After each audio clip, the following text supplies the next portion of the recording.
The phone didn't ring. It vibrated, once, like it already knew I would answer. My father's voice was steady, too steady. "Come home," he said. "Now." No concern, no warmth, just control. I stood in the rain outside my apartment, watching water crawl down the windshield of a car that wasn't mine, red paint on the bumper, fresh. I didn't own a red car.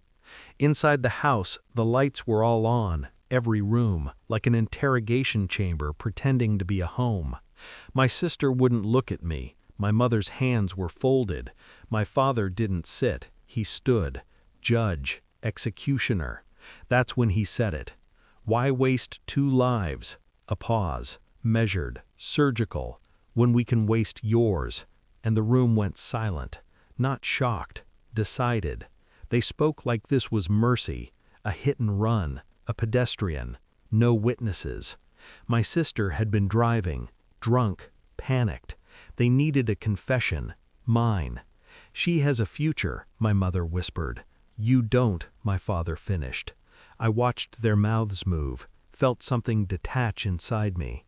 This wasn't love gone wrong, this was love never meant for me. They had rehearsed this. I could tell by the order of their words, by how my sister cried on cue. I remembered every sacrifice I'd made, every time I stood back so she could stand forward. This wasn't sudden, it was inevitable. I said no. The air changed, cold, hostile. My father nodded once, as if confirming a theory. "Then you're not our son anymore." They thought I'd beg. They didn't know me anymore. I left quietly, disowned with the efficiency of a paperwork error.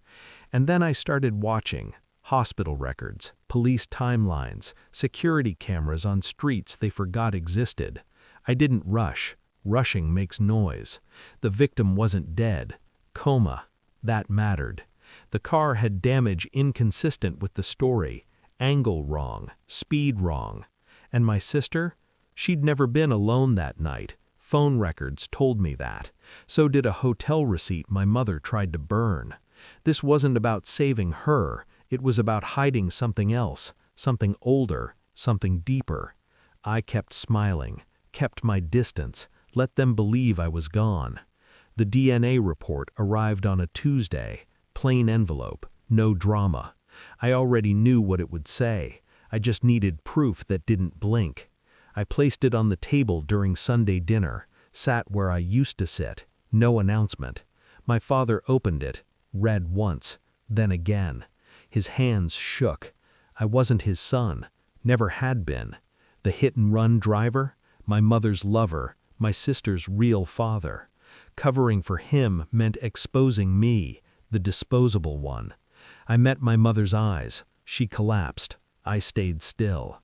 I had already sent copies to the police, to the victim's lawyer, to my sister's fiancé. I didn't raise my voice. "I won't confess," I said calmly. "I already told the truth." My father reached for me. I stepped back. "No," I said, not angry, final. They watched their carefully built lie implode in real time. I watched without satisfaction, only precision. Revenge doesn't need emotion, just timing. I don't visit them now. There's nothing left to collect. The man in the coma woke up. He testified. They lost everything, slowly, publicly. I didn't gain a family. I gained clarity. I was never meant to be protected, only used. And that knowledge, it freed me. Some people are born disposable. Others learn it. I learned it and walked away intact.